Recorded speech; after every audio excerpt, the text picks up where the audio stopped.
Good morning, guys. Welcome to the DFS Minute. Thursday morning, May 14, 2015. I'm your host, Michael Rathburn, a.k.a. Rath. You can find me on Twitter at FantasyWrath. Welcome into RotoCurve. We got a brief DFS Minute today. You know, a lot of people kind of joke and say, hey, the DFS Minute's 30 minutes long sometimes. Just depends on what's going on for the given day. If I got a teaching lesson and I want to get it out and it's something I think I want everyone to see and hear, then I'm going to go ahead and fire it off. If there's not a lot going on, then it's probably going to be 5 or 7 minutes. Just a matter of what's going on for the day, what I feel like talking about. And that's kind of the beauty of why I like doing this thing. Let's talk about last night quick. You know, obviously the big night for Corey Kluber, where he was playing in the early slate, and not a lot of people were on him because going up against the Cardinals. It's funny because when Benny and I were first talking, and what I typically do is I chart out the pitchers first and get a feel for who looks good without looking at the team they're going against first. And I had 4 guys, Gio, Kluber, Harvey, and Frias. Now, when I look closer, Kluber going against the Cardinals, who typically crush right-handed pitching, and then Gio going against the D-backs, who in that ballpark typically crush left-handed pitching. So those 2 guys came off the board for me, and then Jason Hamill came on, and Cole Hamels came on when I started looking more at the opposing team that they were on. And I was still on Harvey. I was still on Frias. That's kind of how I locked into the 4 guys that I recommended last night. And we did well with those pitchers. Frias was pretty much a break even. And unfortunately, the bullpen, he did pitch okay. We were looking for 15 out of him minimum, but he did get into a little bit of trouble, and then they didn't hold on for the win. So that's kind of the gamble that you take when you take a pitcher that's almost minimum salary. The funny thing about it was I was late after I did the DFS Minute at the PM. I was trying to get into the Playboy qualifier on FanDuel. I was just going to fire an entry just kind of with Iglesias, who was $3,000, who ended up pitching a gem. And which was funny because, but the guys that I stacked in that lineup all would have been duds. So I had literally, other than I think Posey, I had the big name guys at every single position with Iglesias. And I kept the lineup up on my screen just to see what it was going to do, and it would have just completely tanked. So that's kind of one of the things is, like, when it comes to daily fantasy baseball, just because you throw an all-star lineup out there, a lot of times that lineup is not going to hit. The lineup that hits is the one where people mini stack or take the value plays with the ace, or take that mid-tier pitcher in a great matchup with some stars and scrubs, that kind of thing. It's very rare that you're ever going to see somebody able to take a stud every single position and all those studs go off in that given night. It just doesn't happen in baseball. So that's just kind of my takeaway from that. Again, we did well, and kudos to Benny and Josh, who did, especially Benny, who was very adamant about staying away from Francisco Liriano last night. A lot of people were on him. We were not, and it came through. Liriano did not provide value last night. So good job by those guys on the curve to dig deep on the numbers. We were talking about it earlier in the day, and we did feel that the Phillies did not strike out enough to recommend Liriano, especially on the road going against Hamill. So that's some of the thinking that we were going behind in why we did not like Liriano yesterday. We're not just going to throw out a guy because he's got a good matchup or he's favored or it's a low total. We're going to dig behind the numbers and get an understanding. And a lot of times, like the other night with Strasburg or whoever, we're not going to recommend the top guy just blindly. You can't do that. You got to do the research. You got to look at the numbers. You got to look at what the guy's doing, what the opposing team is doing. Just because Vegas says the guy's a big favorite doesn't mean the guy's going to automatically pitch a good game. That's something that, Vegas is a part of the research that we do, but it's not the number one part of the research that we do. It's a piece. So, there are some guys that solely go based on Vegas, and to me, that's just not something that is sustainable long term. It can be a piece of your research, but it should not be your main focus or your only piece of research. Something that happened on FanDuel yesterday, just a little bit of industry talk, is 2 guys tied the other night for the baseball final in Vegas.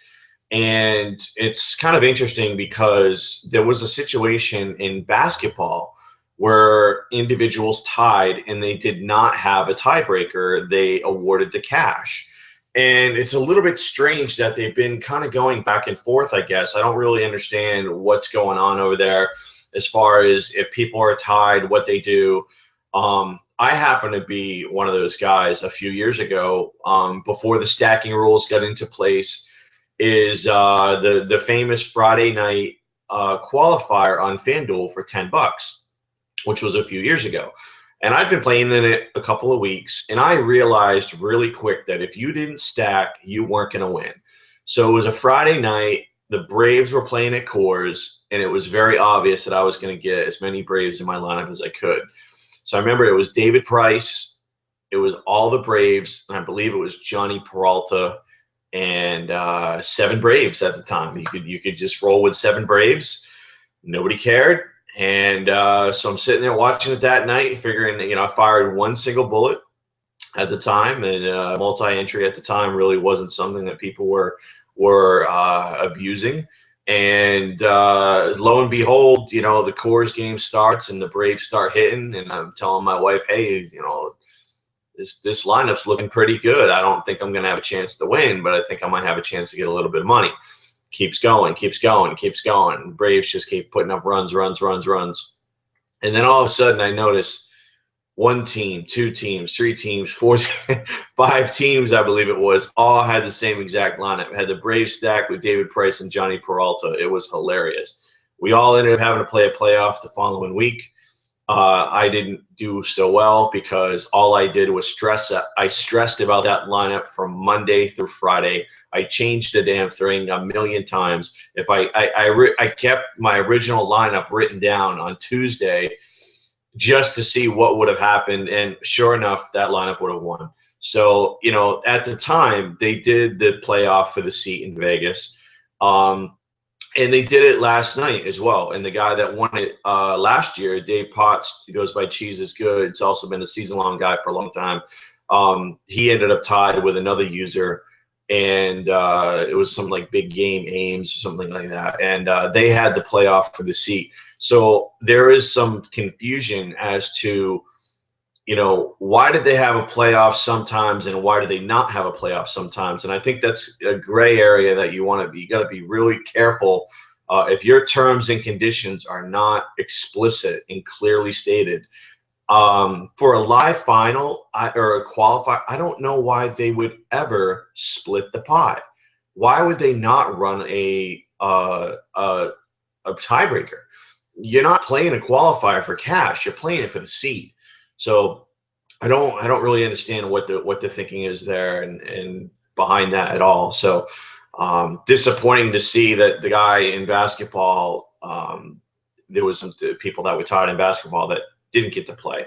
So anyway, that's just my take on it, and just wanted to kind of bring it up and then kind of tie in my own experience with that tiebreaker. It is pretty crazy when you think you got the winning lineup potentially, and then you end up tied with somebody else, which is always a little bit bittersweet. Look ahead, Thursdays are a short day. We got a split day, 5-day, 6-night. I typically do take Thursdays off just as a mental break from the world of DFS. And then also I schedule all my appointments and personal stuff pretty much on Thursday, which is pretty hilarious. But everybody wonders why I got to do everything on Thursday, and I tell them. And so they kind of have a head scratch. But so won't be looking at a ton of stuff tonight, but definitely will still be putting in the research, of course, to see what we can do to help you guys out. Just early on, my brief initial look at the pitching is from a heads up 50-50 perspective on the late games. It looks like Cueto minus 160 total 7 going against Lincecum is probably the lock-in guy that you want to get. And then Tyson Ross minus 115, 6.5 total going against Washington and Doug Fister. Ross has been pretty consistent. I know he's not been as great as he was last year, but he is very consistent, and he is kind of the definition of what you want in a 50-50 or heads up. You want consistency. You want that low total favorite pitcher in the National League at home, and that's what you get with Cueto, and that's what you get with Ross. So that fits the system that I talked about the other day. and as far as what I'm looking for in those types of tournaments. The one guy that I'd be very leery about is Anibal Sanchez, who's minus 165, total 8.5 against Minnesota and Pelfrey. Look, Anibal can go out there and throw a gem any given time, but he can also go up and just get absolutely blown up. So he's just way too risky for me and not somebody that I would consider in the early games. Now, the early games are a little bit tough. Not a lot of great pitching options, and actually have two decent pitchers in the same game. So what I would look at here potentially is, I talked about it a little bit in the chat yesterday. I wasn't opposed to going Harvey and Hamill in the same game because the way that it looked like it was going to play out, and it actually did play out the way that we thought. We thought it was going to be a very low-scoring game. Obviously, a total of 6.5. You expected to be low scoring with a very low spread total as well, with a money line that was low. So it played out the way that we thought. We thought there'd be some strikeouts in the game because the Cubs and the Cubs strike out a lot, and the Mets are kind of weak. So from that perspective, you have to be very careful when you pick your spots to play both sides of a game. When we're talking about a two-pitcher site and taking two pitchers from the same game, because neither one of those guys got the win. So you're going to forfeit the win. Now on DraftKings, you can do that because the win is a very small percentage of your target score, which is 120. The win is not worth as much on DraftKings as it is on Fantasy Aces and FanDuel. So on DraftKings, on short slates, or in those extreme situations where it definitely plays out, you can take two pitchers in the game. So just to throw that out there, it's a situation where I think you may have that again today in Michael Wacha and Trevor Bauer. It's a situation where the early slate, the pitching, I don't like it. I like Bauer and I like Wacha in this spot.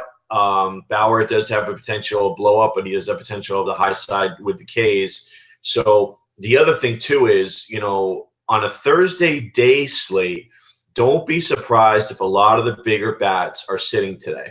And that's something that I always talk about. So you may have some weaker lineups today, especially in these early games, which mean that, if St. Louis rolls out a weak lineup today, maybe Bauer becomes more attractive, Wacha becomes more attractive. So that, the other guy, and it's crazy to say this, but he's pitched well, is Aaron Harang. And Aaron Harang going against Pittsburgh, Vance Worley on the other side is not great, and the Phillies do have some, okay lefty bats with Utley and Howard, and maybe even Herrera and Revere. But, Aaron Harang is a possibility. If you don't want to take both sides of the game, I think you could go Wacha Harang, Bauer Harang, either one of those three guys. But again, don't force action, don't force play. If you don't like the way that the lineups come out, or you don't like the pitching matchups today, then just don't play. Play the early games. I want you to play the late games because I think you got some better options there. Two guys in the late games I think are going to be potential tournament guys today. As my initial research is Chase Whitley, who is a minus 115 favorite against Tampa Bay with a 7.5 total, going against Erasmo Ramirez. Now, Erasmo has not been the gas can that we saw early on. He has been okay, hasn't been getting lit up as much, but he's still not a great pitcher. So Whitley's actually been pitching pretty good, and for his price and the situation that he's in tonight, I think Whitley makes an interesting tournament play. And the other guy that I would look at is Ronis Elias, who's a minus 120 favorite at home against Boston, and it's a 7.5 total. So Ronis Elias is in a nice spot. Kind of what I'm looking for with tournament pitchers, and we're going to get into this a little bit more. The other day, I basically gave you my cash rules, and then we're going to get into some tournament rules. It's not as much of a pressing issue because we do recommend that you play the majority of your action in heads-ups and 50-50s with a little bit of sprinkle in tournaments. But we will go over some tournament strategies. And one of the things that I look for in a tournament pitcher is I look for a guy who's a small favorite at home against a weak pitcher. Because there's opportunity he's going to go, he's going to get some runs, going to get some support, and he's going to have the opportunity to go 7 innings, hopefully get you a handful of Ks. So that's kind of the profile I'm looking for. Whitley and Elias actually fit the profile today. Now, Whitley's on the road, but he's in Tampa, which is an extreme pitching environment. So, those are some of the kind of things I look for, because I look for value. I look and see, who's favored. Now, a lot of times what happens is you have, like, the Dodgers are heavy favorites, but it's Brett Anderson. I don't trust Brett Anderson. He could get hurt at any given moment. He could get blown up at any given moment. And when I've got a soft tossing lefty going against a guy like, whether it's Stanton or whoever, that scares me. So, whoever he's going against, if there's some power on the other side, it's just, I just, don't want to go anywhere near it, because it's, 3-run bomb, it's all she wrote, and your team is going down in flames. So give me those pitchers in low scoring environments. I'm not too worried if they're on the road, especially if they're a small favorite or even a small underdog, because I think the game is going to be low scoring and close. So we're going to get into that a little bit more. I'm going to kind of sit down and talk about some tournament rules that you can go by. We're getting a lot of positive feedback about the cash rules. Guys every day are hitting us up saying, hey, I'm starting to use your cash rules and I'm winning money. So that's what we want to see here at RotoCurve. We want to give you the tools to be able to make your own lineups and win and have a successful day. All right, guys. Well, that's it for this morning for the DFS Minute. And Rath signing off, and we will see you in the chat today. If you have any issues, any questions, hit us up in the chat, hit us up in the forum. The forum is the best way. I know people like hitting chat because they think it's going to get immediate response.